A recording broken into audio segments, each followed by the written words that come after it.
repair in the mountains. Happier rides again. Can you believe it?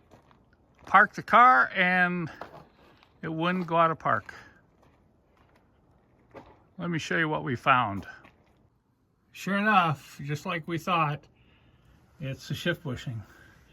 You can see this is a little bit different style. You can't remove the rod, but you can see the nylon part deteriorated and just fell off. So what we're gonna do to be able to drive the car in and out of the garage, we're gonna put this back on.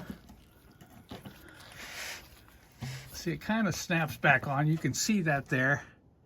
Now I'm gonna take some zip ties and wrap around here so it can't come off. This isn't a permanent fix, but it'll get us to the point where we can move the car around. Okay, you can see the 3 zip ties.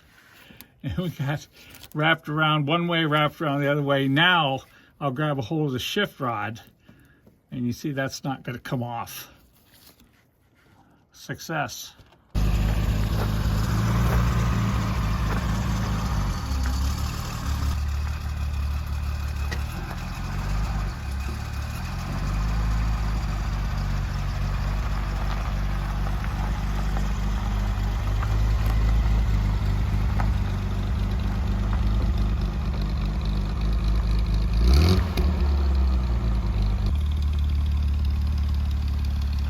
Pretty hard to move an old car when you can't get it out of park.